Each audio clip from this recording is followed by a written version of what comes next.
dalam surga, bagi dunia salib adalah lambang kebodohan, lambang penghinaan. Tetapi karena Engkau Kristus yang tergantung di sana, salib itu menjadi lambang kemuliaan, lambang cinta, lambang kasih sayang, lambang pengorbanan tanpa batas, lambang cinta tanpa syarat. Itulah sebabnya dengan bersyukur kami bisa menyanyikan pujian ini. Salib-Mu yang akan kami rengkuh, yang akan kami peluk hingga ajal menjemput kami, sehingga kami bisa pulang ke rumah Bapa kami di dalam sorga. Saat ini Tuhan, ketika kami masih punya kesempatan untuk hidup di dalam dunia ini, biarlah kami mau terus bertumbuh di dalam iman pengenalan kami kepadamu, supaya jalan kami tetap lurus sesuai dengan kehendak Tuhan. Kami mengenal Tuhan yang kami sembah. Bapa di dalam surga, biarlah sesi pemberitaan firman-Mu ini kami undang Roh Kudus untuk berkarya, menjamah setiap hati kami, membuka pikiran kami, supaya setiap benih firman Tuhan yang ditaburkan bisa jatuh di tanah yang subur, tidak menjadi sia-sia, tetapi membuat kami berakar kuat, bertumbuh dan berbuah, sehingga hidup kami sebagai orang-orang Kristen bisa berkenan di hadapan Tuhan. Terima kasih Bapa, hanya di dalam nama Yesus kami berdoa dan bersyukur. Yang percaya bersama kita katakan amin. Silakan duduk Bapak Ibu Saudara.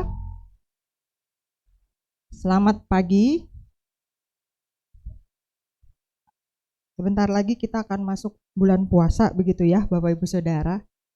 Apa ngaruhnya gitu ya. Nah, yang penting buat kita adalah akhir bulan ini Bapak Ibu kita akan melaksanakan Jumat Agung, lalu Paskah. Dan di Jumat Agung itu kita punya satu acara yang bisa kita lakukan bersama, yaitu aksi sosial. Bapak Ibu pasti sudah berpartisipasi semua ya di aksi sosial ya.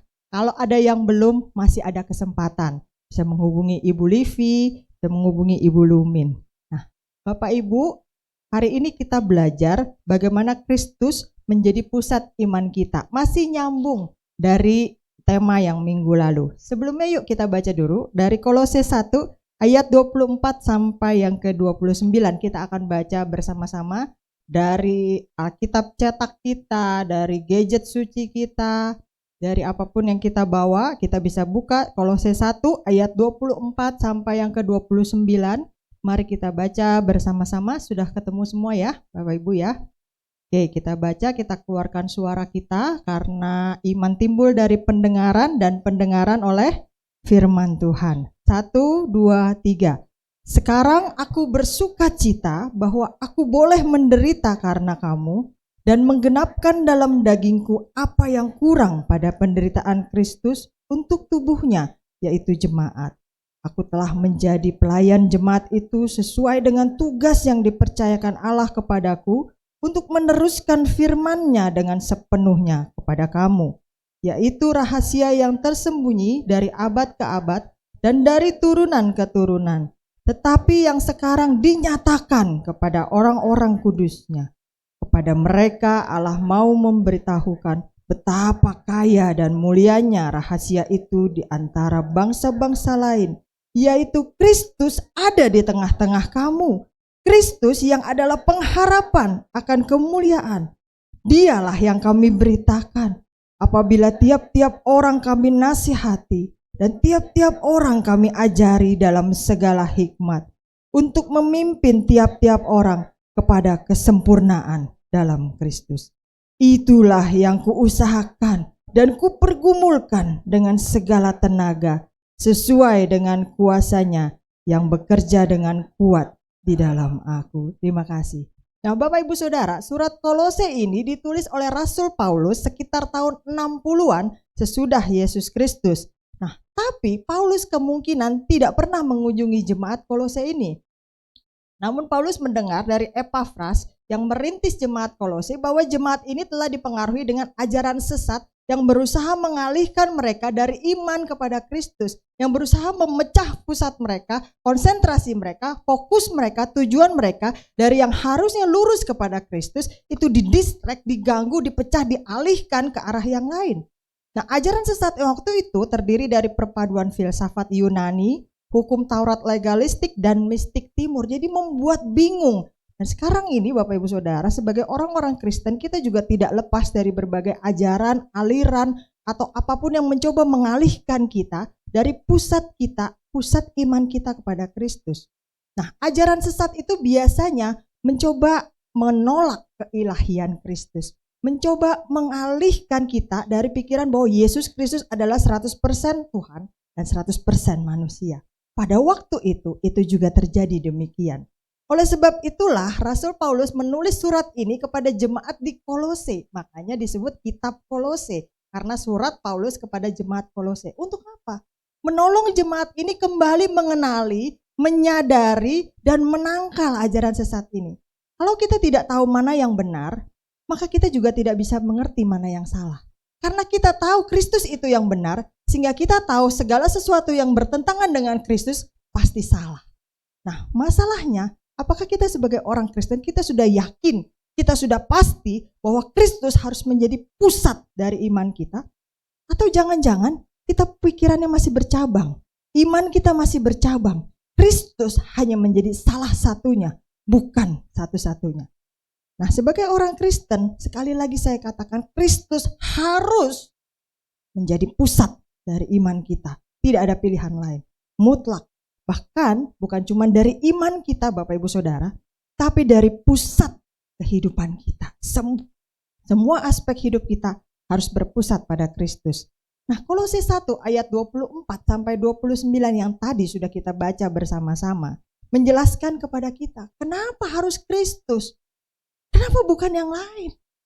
Kenapa Kristus harus menjadi satu-satunya? Kenapa Kristus harus menjadi pusat? Seringkali saya katakan ketika kita mengerti sesuatu, itu mencoba memotivasi kita untuk lebih paham. Oh ya, harus seperti itu. Nah, kenapa harus Kristus yang menjadi pusat satu-satunya, bukan salah satunya? Karena Kristuslah yang rela menderita. Jadi bagi Kristus, dia tidak hanya membayangkan penderitaan itu seperti apa. Kristus tidak hanya menduga-duga seperti apa penyakit manusia, tidak. Kristus tidak hanya mencoba mengimajinasi seperti apa menjadi manusia, itu tidak. Tapi Kristus sendiri telah minggu lalu dikatakan inkarnasi menjadi manusia supaya bisa ikut merasakan penderitaan manusia. Pencobaan Tuhan Yesus di padang gurun, batu disuruh berubah menjadi roti. Bukankah itu juga yang kita alami kalau kita merasa lapar? Segala sesuatu tampaknya enak, tampaknya indah. Karena manusia yang merasakan lapar. Roh itu tidak. Yesus inkarnasi menjadi manusia supaya dia juga bisa ikut merasakan laparnya saya, Bapak, Ibu, dan Saudara. Dan waktu kita merasa lapar, rasanya kita bisa lakukan apa saja untuk membuat diri kita kenyang. Yesus tahu tentang hal itu. Dia bukan cuma membayangkan, oh kalau lapar kayak gitu ya kira-kira. Enggak. Dia sendiri mengalaminya. Tujuan penderitaannya adalah untuk menggantikan penderitaan yang harusnya kita alami. Mungkin kita berpikir gini, udah sering dengar kayak gitu, ya gak mungkin dong, saya kan hidup di zaman sekarang, masa saya disalib? Gak mungkin dong. Bukan penderitaan secara fisik seperti itu. Tetap memang zaman sekarang udah gak ada orang disalib. Tapi penderitaan kekal, kematian kekal. Karena sebagai orang Kristen kita percaya hidup kita bukan hanya satu kali ini saja. Bukan cuma berakhir setelah kita mati lalu dikubur selesai. Atau kemudian kita menjadi makhluk yang lain, tidak. Tapi ada kehidupan yang lain yang kekal dibandingkan hidup di dunia ini. Dan penderitaan yang harus kita alami di sana itulah yang sudah digantikan oleh Kristus. Karena penderitaan dan pengorbanan Kristus di kayu salib, maka penderitaan yang harusnya nanti kita alami, yang kekal itu, yang tidak ada deadline-nya, yang tidak ada masa jatuh temponya, itulah yang sudah digantikan. Syaratnya satu, karena begitu besar kasih Allah akan dunia ini, sehingga Ia mengaruniakan anaknya yang supaya setiap orang, mau suku apa, bangsa apa, ras apa, kulit apa, mau rambut lurus, rambut ikal, rambut keriting, mau tinggi, mau pendek, mau gemuk, mau langsing. Setiap orang yang percaya akan menerima hidup yang kekal. Artinya invitation itu, undangan itu, pengumuman itu dipublikasikan untuk semua orang. Siapa saja asalkan dia mau percaya bahwa Yesus adalah benar-benar Tuhan, diselamatkan.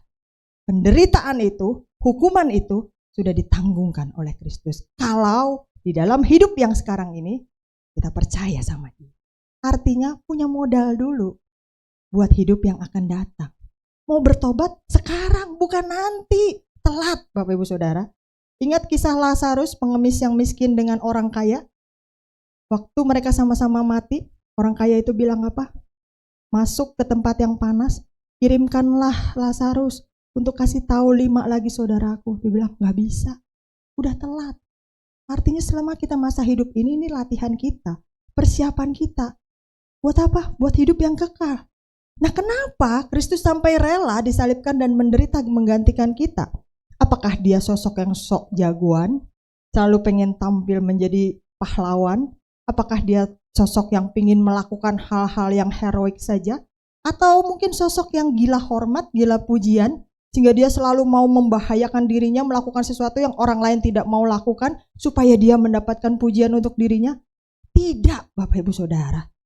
Kenapa Yesus sampai rela disalibkan dan menderita menggantikan kita? Karena satu, Dia adalah gembala yang baik bagi kita, domba-dombanya. Yohanes 10 ayat yang ke-11, kita lihat.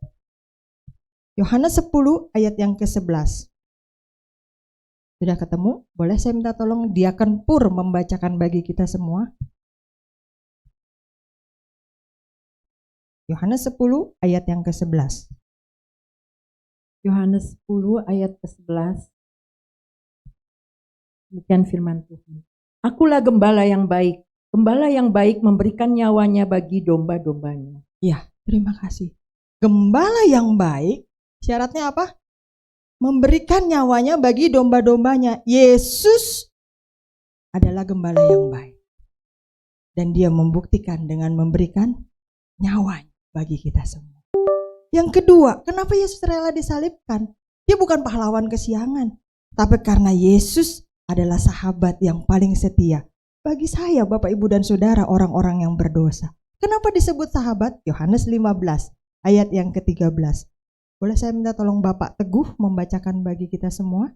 Yohanes 15 ayat yang ke-13. Silakan.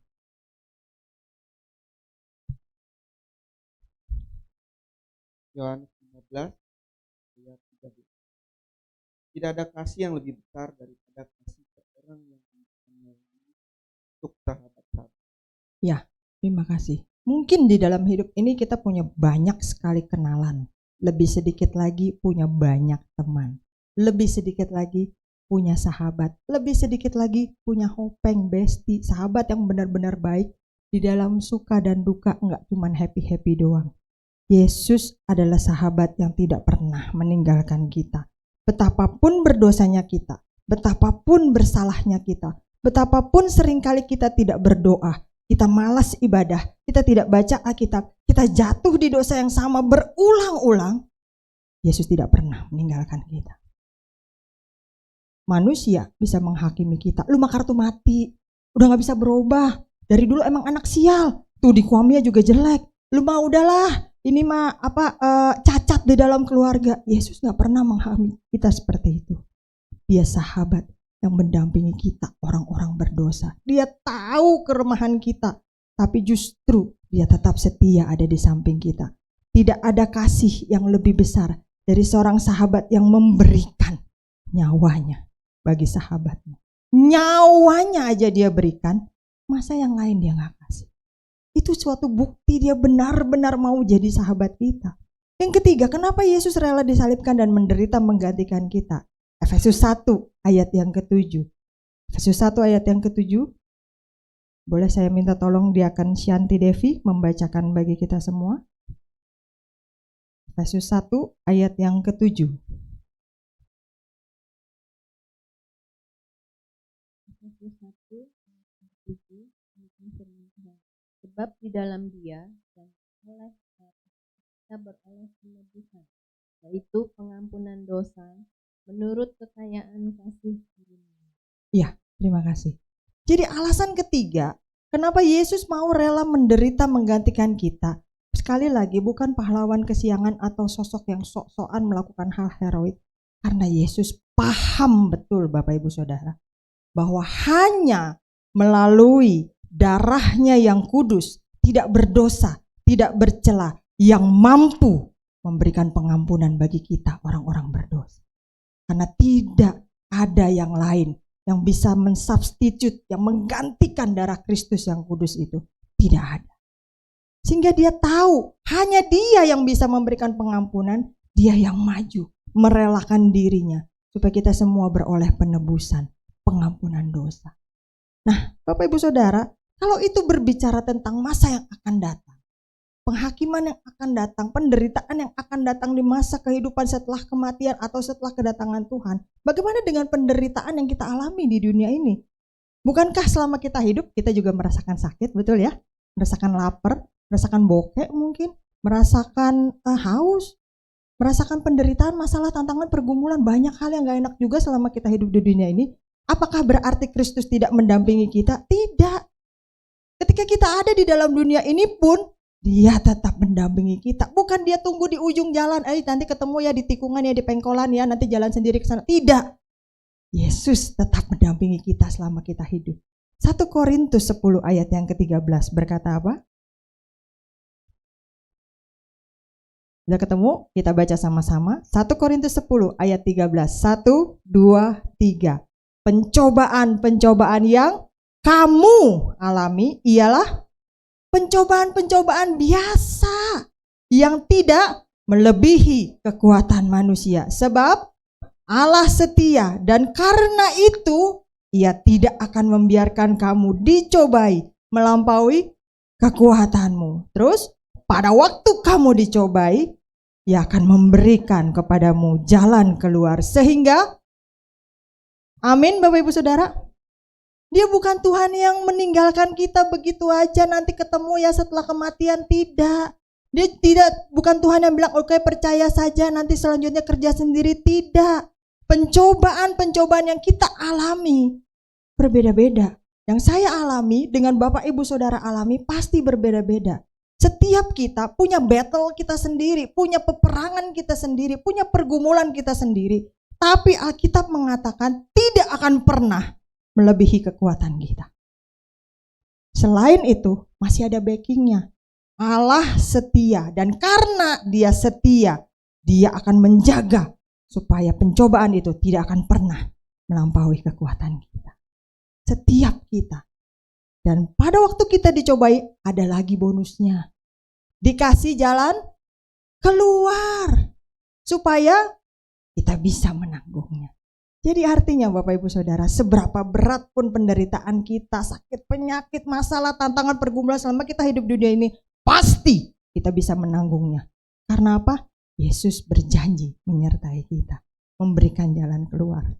Jadi Tuhan Yesus adalah pusat dari semua kitab Injil, dari Alkitab yang tebal yang Bapak Ibu Saudara bawa-bawa dan dibaca, dari semua kisah-kisah yang ada di Alkitab yang diceritakan berulang-ulang oleh guru sekolah minggu kepada anak-anak sekolah minggu agar bertumbuh di dalam firman Tuhan. Yesus yang menjadi pusat dari semuanya itu. Dia yang memberikan keselamatan bagi umat manusia, itu inti dari berita Injil. Dia membiarkan tubuhnya dihancurkan, ditimpakan semua murka, semua dosa, bahkan kengerian dari api neraka itu ditanggung olehnya. Semua akibat dosa itu Yesus tanggung. Sehingga apa? Dengan semua bukti-bukti tersebut, pengorbanannya, Dia rela menderita.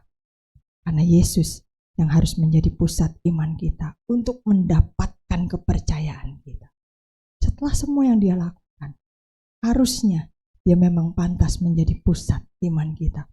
Karena Yesus memberikan bukti, bukan hanya janji. Yang kedua, Kristus harus menjadi tujuan dari iman kita. Ketika kita mengendarai kendaraan, biasanya kita punya tujuan tertentu. Sehingga jalan kita enggak ngaco kemana-mana. Contohnya, mau pergi ke kantor, kita udah bayangin lewat jalur A, macet. Lewat jalur B macet, tapi lebih sedikit titik-titik tertentu aja. Lewat jalur C lebih lancar, tapi muter kilometernya lebih jauh. Jadi harus lewat mana? Kenapa kita bisa punya perencanaan seperti itu? Karena kita tahu tujuan kita mau kemana. Pernahkah Bapak Ibu Saudara mengendarai kendaraan hanya berputar-putar karena nggak tahu mau kemana? Pernah, Bib? Sering ya? Oh sering. Mau ke kantor gitu. Kantor di Rawamangun ya. Dari sini ke Bogor dulu gitu kan. Karena bingung, oh masih kepagian gitu ya. Tidak, kalau kita tahu tujuan kita akan lebih bisa menentukan langkah dan tujuan kita. Mau masukin di aplikasi juga bingung tujuannya kemana. Kalau kita tidak tahu tujuan kita, maka kita hanya berputar-putar saja Bapak Ibu Saudara. Iman kita juga seperti itu. Ibadah kita, doa kita, pelayanan kita, hidup kekristenan kita, kalau kita tidak jelas dengan tujuan iman kita, maka itu hanya akan berputar-putar saja melelahkan kita tanpa menghasilkan sesuatu seperti yang Tuhan kehendaki. Kristus sebagai pusat iman kita adalah hal yang diberitakan oleh Rasul Paulus kepada jemaat-jemaat yang dilayaninya. Beritanya betapapun panjangnya surat Paulus, intinya hanya satu, Kristus adalah pusat iman kita. Jadi artinya kalau Kristus yang menjadi pusat, Kristus yang menjadi tujuan, maka pemberitaan Injil kita, khotbah kita, pengajaran kita, cerita kita, pelayanan kita, kesaksian kita, hidup kita harus pusatnya kepada Kristus. WWJD. What would Jesus do? Apa yang akan Yesus lakukan kalau Yesus ada dalam posisi saya saat ini? Nah, dengan mengajar dan menasihati tiap-tiap orang percaya, sesama rekan kita, sesama orang percaya, maka kita bisa terus mengingatkan satu sama lain bahwa Kristus yang menjadi pusat iman kita, bukan hal-hal lainnya, bukan jabatan di dalam gereja, bukan jabatan di dalam hal tertentu, tetapi Kristus yang harus kita beritakan. Tujuan akhirnya adalah supaya setiap orang percaya, bukan hanya kita yang duduk di tempat ini, tetapi setiap orang percaya bisa mencapai kesempurnaan dan kedewasaan iman di dalam Kristus. Nah, sama seperti yang Rasul Paulus beritakan bahwa imannya dia pusatkan kepada Kristus, sehingga Kristus yang terus dia bicarakan, Bapak Ibu Saudara. Kristus yang terus dia sampaikan. Dan bukan cuma Rasul Paulus sekian ribu tahun yang lalu yang harus melakukan itu. Bapak Ibu Saudara, ada yang orang Kristen di sini boleh angkat tangan? Gak ada yang Kristen ternyata di sini. Dari tadi saya khotbah bukan sama orang Kristen. Boleh angkat tangan yang orang Kristen? Amin. Merasa gak sih bahwa panggilan kita bukan cuma buat duduk di gereja ini, Bapak Ibu Saudara? Merasa gak sih bahwa panggilan kita bukan cuma terkungkung dalam tembok-tembok seperti ini? Merasa gak sih bahwa panggilan kita itu memberitakan Injil dan kesaksian pribadi kita tentang Kristus? Bukan cuma tentang rumah sakit atau dokter yang berhasil Tuhan pakai untuk menyembuhkan kita. Bukan cuma bercerita tentang orang-orang yang Tuhan taruh untuk menyelamatkan kita dari krisis ekonomi yang pada saat itu kita alami. Tetapi tentang Kristusnya yang berada di balik itu semua. Merasa gak sih bahwa panggilan kita itu untuk membawa semakin banyak orang-orang percaya kepada Kristus? Kalau kita bicara mengenai membawa orang percaya, seringkali yang kita pikirkan hanya orang-orang yang berbeda kepercayaannya dengan kita. Padahal kalau kita tengok di sekitar kita, banyak loh saudara-saudari seiman kita yang imannya lagi mundur, yang imannya jatuh, yang sudah lama tidak ibadah, yang sudah lama tidak menyatakan dirinya Kristen. Dan mereka perlu kembali dibawa, yang sudah lama meninggalkan pelayanan, yang sudah lama berpindah-pindah gereja, yang sudah lama bahkan lupa kapan terakhir kali berdoa. Itu juga perlu dibawa kembali kepada Kristus. Merasa gak sih bahwa panggilan kita itu mengingatkan orang untuk selalu percaya dan berharap kepada Kristus dalam apapun yang kita lakukan? Waktu kita cerita tentang penyakit kita, apa yang kita bicarakan? Saling adu penyakit kah? Penyakit kita lebih parah daripada penyakit dia? Kalau orang bilang sama kita lagi sakit kepala nih, baru sakit kepala, gue sakit gigi, sakit lutut, sakit pinggang, sakit leher. Hanya mencoba memenangkan bahwa penyakit kita lebih parah. Kenapa tidak kita katakan bahwa iya, memang penyakit saya lebih parah. Tapi untung ya, kalau sesama orang Kristen, untung ya kita punya Tuhan. Tuhan Yesus penyembuh. Jadi dia bisa menyembuhkan kita, memberikan kekuatan bagi kita. Jadi Kristusnya yang dibicarakan melewati penyakit kita. Kalau bicara tentang anak-anak yang nakal, jangan adu nakal. Anaknya baru segitu doang. Anak saya tiap hari dipanggil ke kantor kepala sekolah, disetrap. Berarti saya setiap hari disuruh datang nih karena anak saya luar biasa nakalnya. Tambahkan, walaupun anak saya nakal seperti itu, tapi tiap malam saya doakan. Saya bawa kepada Tuhan. Saya ceritakan firman Tuhan. Saya bawa ke sekolah minggu. Saya percaya Kristus mampu mengubah dia. Ada Kristusnya di situ. Tidak hanya sampai berhenti anak saya lebih nakal dari anak kamu. Tidak hanya berhenti penyakit saya lebih parah dari penyakit kamu. Ada Kristusnya di situ. Merasa gak sih bahwa kita orang-orang Kristen bukan hanya perlu duduk di tempat ini, nyanyi haleluya puji Tuhan menyebut nama Kristus di dalam ruang ibadah ini. Tapi justru kita harus memperlihatkan kemuliaan Kristus dari kehidupan kita. Kalau saya bicara tentang kehidupan, saya percaya Bapak Ibu Saudara lebih banyak hidup di luar dari ruangan ini daripada di ruangan ini. Betul ya? Kita ke ruangan ini, yang ikut ibadah umum aja, cuma 1 minggu sekali. Itu pun gak sampai 2 jam. Ya sama kongko-kongko, taruhlah jam 8 sampai jam 10. 1 minggu sekali. Sisanya, dari hari Senin, Selasa, Rabu, Kamis, Jumat, Sabtu, dan minggu sisanya setelah ibadah, Bapak Ibu Saudara tetap hidup kan? Gak mati kan? Hidup di luar kan? Itu panggilan kita Bapak Ibu Saudara. Apa yang diajarkan di dalam rumah Tuhan yang kudus ini yang harus kita kerjakan di luar sana. Percuma kalau kita hanya berteriak-teriak Yesus Tuhan di dalam ruangan ibadah yang terbatas ini, tetapi sementara hidup kita di luar sana tidak memberikan warna, tidak menjadi garam, tidak menjadi terang. Kalau memang kita merasa orang-orang Kristen, kalau memang kita merasa panggilan kita memberitakan Injil, maka Yesus Kristus adalah tujuan iman dan pengharapan yang harus kita beritakan. Apapun yang kita kerjakan, apapun yang kita katakan, apapun yang kita alami, tujuan kita menyenangkan hati Kristus. Kalau kita punya tujuan iman yang jelas, kita tahu di mana harapan kita ditaruh, kita tahu di mana kita harus bergantung, kita tahu di mana kita harus berpegangan, maka kita tidak akan pernah salah arah. Kristus harus menjadi tujuannya, bukan hal yang lain. Nah, pernyataan Rasul Paulus ini sangat penting untuk kita perhatikan Bapak Ibu Saudara, karena godaan terbesar dalam hidup umat Tuhan, terutama para pelayan Tuhan, adalah menceritakan tentang dirinya sendiri, menceritakan tentang kehebatannya sendiri, menceritakan tentang kesaksiannya sendiri, tapi lupa menceritakan tentang Kristusnya yang harusnya dibicarakan. Itu godaan terbesar. Jadi saat ini, apapun yang kita lakukan ketika kita bersaksi, ketika kita melayani, kita memberikan persembahan, penderitaan, atau apapun itu, jangan sampai menutupi tujuan dari iman kita, memberitakan Kristus. Kita bukan siapa-siapa. Kalau kita bisa melayani Tuhan, kalau kita bisa dipanggil menjadi orang Kristen saja, semua karena anugerah Tuhan, bukan karena kuat dan gagah kita. Amin Bapak Ibu Saudara. Jadi Kristus harus menjadi tujuan dari iman kita. Yang terakhir Bapak Ibu Saudara, ini pasti yang paling dinanti oleh Bapak Ibu Saudara. Bukan poinnya, tapi kata-kata yang terakhir. Yang terakhir ini poin yang paling panjang Bapak Ibu. Jadi kira-kira kita akan selesai sampai 40 menit lagi ke depan Bapak Ibu Saudara. Ya, haleluya. Ada yang langsung ke WC dulu lah. Ada yang langsung mau pindah ke lantai 2 aja gitu ya. Ada yang langsung aduh salah datang nih begitu ya. Ya, yang terakhir Kristus menyatakan kuasanya loh Bapak Ibu Saudara.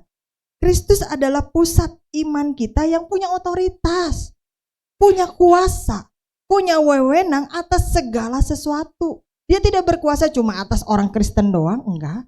Dia tidak berkuasa hanya atas orang yang percaya kepadanya aja, enggak. Tapi di atas segala sesuatu. Yuk kita lihat Matius 28 ayat 18 sampai yang ke-20. Matius 28 ayat 18 sampai ke-20. Kita baca lagi bersama-sama. Sudah ketemu semua ya? Matius 28 ayat 18 sampai yang ke-20. 1, 2, 3. Yesus mendekati mereka dan berkata, kepadaku telah diberikan segala kuasa karena itu pergilah dan jadikanlah semua bangsa muridku dan baptislah mereka dalam nama Bapa dan Anak dan ajarlah mereka melakukan segala sesuatu yang telah kuperintahkan kepadamu. Dan ketahuilah, aku menyertai kamu senantiasa sampai kepada. Amin. Udah sering dengar ayatnya ya? Udah sering baca ayatnya ya? Ini paket lengkap, bukan paket hemat, Bapak Ibu Saudara. Sebelum kita disuruh pergi, sudah diapain? Diapain? Dikasih bekal, diperlengkapi dengan apa? Kuasa. Karena Kristus tahu ketika kita berada di luar sana, ketika kita berada di luar dari gereja Tuhan, maka akan ada banyak masalah, tantangan, pergumulan, penderitaan, sakit, penyakit yang harus kita hadapi. Itulah sebabnya dia tidak memberikan perintah tanpa pembekalan. Dia tidak menyuruh sesuatu tanpa memperlengkapi kita dengan tools yang tepat, dengan peralatan yang kita butuhkan. Walaupun mungkin kita sendiri belum tahu akan ada apa di luar sana, tapi Kristus sudah tahu dan dia perlengkapi dengan apa yang kita butuhkan. Bapak Ibu Saudara, ada yang punya anak di bawah 5 tahun? PPI berapa? 3 tahun ya? Oh, 3 tahun dulu ya, mau jangan nambah-nambah gitu ya. Nah, kalau kita punya anak yang akan pergi, istilahnya sekarang field trip, begitu kan. Zaman dulu saya sekolah mah piknik, dibilangnya begitu kan. Nah, kalau di bawah 5 tahun, Mami, besok kata ibu guru mau naik bis, disuruh bawa minum. Mungkin anak itu yang memperhatikan, dia bisa mengulang apa yang dikatakan gurunya. Bawa minum, bawa ini, bawa itu. Tapi kalau yang gak perhatikan, mau pergi field trip aja dia gak ngomong. Mamahnya tahu dari grup WA, besok mau pergi field trip begitu kan. Tapi sebagai orang tuanya, kita pasti akan mempersiapkan apa yang anak itu butuhkan. Betul? Walaupun anak itu gak mikir, kalau nanti nanam padi di sawah, perlu ganti baju karena terjun ke sawah itu penuh lumpur. Pasti habis itu perlu mandi mungkin atau cuci-cuci, perlu bawa anduk kecil, perlu bawa baju ganti. Kalau pergi keluar rumah itu perlu bawa botol minum. Kalau perginya seharian kira-kira berapa yang perlu dibawa. Itu yang beresin siapa? Yang ngebekelin siapa? Tetangganya? Bukan. Mamahnya atau papahnya atau orang tuanya atau orang rumahnya lah. Kenapa orang dewasa yang melakukan itu? Kenapa bukan si anak yang usianya 5 tahun ke bawah itu? Anak playgroup atau anak TK? Karena mereka belum ngerti. Betul. Mereka nggak tahu apa yang akan mereka hadapi di sana. Tapi kita orang dewasa tahu apa kira-kira yang akan terjadi di sana. Itulah sebabnya kita perlengkapi mereka, kita bekali mereka. Yesus juga seperti itu, Bapak Ibu Saudara. Kita nggak tahu apa yang akan kita hadapi ke depan. 5 menit lagi akan terjadi apa kita nggak tahu. Tapi Yesus tahu. Sehingga sebelum dia bilang pergi, sebelum dia izinkan kita melakukan sesuatu sesuai perintahnya, dia bekali dulu dengan kuasanya. Dan itu sudah lebih dari cukup. Kuasa di sorga dan di bumi, mau apa lagi? Lengkap. Dan setelah itu kita baru diutus melakukan sesuatu. Pergi, jadikan semua bangsa muridku. Baptislah dan sebagainya. Lalu dibilang ajarlah mereka melakukan segala sesuatu. Jangan dipilih-pilih firman Tuhan. Ngajarin yang enak aja, yang berkat aja. Tuhan itu memang baik. Dia pemaaf dan pengampun. Tetapi dia seperti mata uang. Ketika kita melakukan dosa, tetap ada hukumannya. Ketika kita melakukan kehendaknya, tetap ada berkatnya. Itu tidak pernah bisa berubah. Tetapi justru karena keadilan Tuhan, ketika hukumnya dia tidak rubah, dia berikan anaknya mendampingi kita melakukan sanksi dari hukuman dosa itu. Itulah keadilan Allah. Ajarlah segala sesuatu yang telah kuperintahkan kepadamu. Makanya baca Alkitabnya. Bapak Ibu Saudara, saya senang sekali anggota ABA 2024 ini sangat banyak begitu ya. Lebih banyak dari tahun-tahun kemarin. Tapi Bapak Ibu Saudara, di sisi lain saya juga berpikir ini belum melewati 3 bulan pertama Bapak Ibu Saudara. Jadi masih masa promosi begitu ya. Nah biasanya itu akan makin menyusut biasanya. Itu kalau di gereja lain ya Bapak Ibu Saudara. Kalau di Alberta enggak gitu ya. Beda gitu. Tapi kayaknya yang di gereja lain kadang ibadah di sini juga Bapak Ibu ya. Nah, dan ketahuilah bukan cuma disuruh, udah disertai sampai kepada akhir. Jadi sudah dibekali, dikasih perintah dan pasti bisa melakukannya karena udah ada bekalnya, pasti aman dan disertai juga sampai akhir jam. Kalau kita orang tua juga kadang-kadang ada yang nggak percaya, anaknya masih kekecilan baru 3 tahun, nanti gimana ganti bajunya, gurunya mana bisa handle begitu banyak anak-anak begitu kan, aduh anak saya nggak bisa diem, akhirnya orang tuanya ikut piknik, padahal sebenarnya emang orang tuanya yang pengen, nah bukan saya yang ngomong ya Bapak Ibu Saudara ya, emang mamahnya aja yang kurang piknik biasanya, jadi mamahnya kadang daftar duluan gitu, anaknya mah enggak gitu ya, jadi langsung daftar, 3, anak saya 1 lagi ikut numpang piknik begitu ya. Nah, Bapak Ibu Saudara, kalau orang tua aja udah dibekalin, udah dilengkapin, masih mendampingi, bagaimana dengan Tuhan yang lebih mengetahui segala sesuatu? Walaupun sudah dibekali dengan kuasa, Dia tahu bahwa kita manusia berdosa yang penuh kelemahan, bisa gagal loh, bisa bandel loh, bisa membantah loh. Dia tahu. Bisa mager loh. Dia tahu di tengah perjalanan dan proses itu dia tahu bahwa kita akan mengalami jatuh dan bangun Bapak Ibu Saudara. Itulah sebabnya dia dampingi kita supaya kita pasti sampai ke tujuan dengan aman dan nyaman. Jadi Bapak Ibu Saudara, Kristus menyatakan kuasanya bukan untuk membuat pelayanan kita kelihatan hebat. Tapi Kristus menyatakan kuasanya, membekali kita setiap orang percaya dengan Roh Kudus-Nya, supaya kita bisa menyelesaikan perjalanan iman kita dengan aman dan selamat. Melakukan apa yang Tuhan mau sepanjang kita diberi kesempatan untuk hidup di dunia ini. Kuasa itulah yang membuat saya, Bapak, Ibu, dan Saudara bisa bersaksi, bahkan berjuang melakukan tugas-tugas yang Tuhan panggil untuk kita kerjakan dalam hidup kita masing-masing. Membawa jiwa, menceritakan Injil Kristus kepada orang-orang yang kita kenal.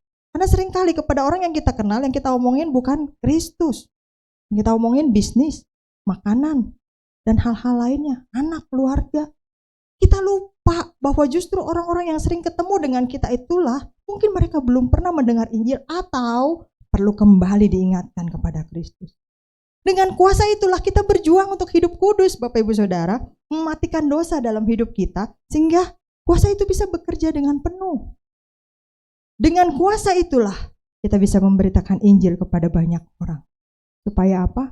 Walaupun Bapak Ibu Saudara tidak semuanya berdiri di mimbar ini, tapi Kristus terpancar dari hidup kita. Bukan karena kita orang suci, orang saleh, tapi karena ada kuasa yang bekerja memampukan kita. Amin Bapak Ibu Saudara. Rasul Paulus sudah merasakan indahnya kasih Kristus itu. Sehingga dia gak mau lagi ragu, dia yakin harus kerja keras, memberitakan kasih Kristus yang indah itu, supaya orang lain juga mengalaminya. Karena setiap jiwa berharga bagi Kristus. Karena karena setiap jiwa itulah Kristus rela menderita. Kolose 1 ayat yang ke-29 yang tadi sudah kita baca, akan saya ulangi dengan versi bahasa Indonesia masa kini. Kolose 1 ayat 29 versi BIMK, untuk mencapai hal itu saya bekerja keras. Saya berjuang dengan seluruh tenaga yang diberikan Kristus kepada saya dan yang bekerja dalam diri saya dengan penuh kuasa. Nah, Bapak Ibu Saudara, mari kita jadikan Kristus sebagai pusat dari iman kita, bahkan pusat dari seluruh kehidupan kita. Sebagaimana sepantasnya posisi penghormatan yang harusnya Yesus terima setelah semua yang Ia kerjakan bagi kita. Kristus yang rela menderita dan menerima hukuman dosa menggantikan kita. Kristus yang harus menjadi tujuan dan harapan iman kita, sehingga hidup kekristenan kita tidak salah arah, tidak bingung, tidak ragu. Kristus sudah memberikan kuasa sehingga kita bisa mengerjakan tugas-tugas kita sebagai orang Kristen selama hidup di dunia ini. Amin Bapak Ibu Saudara.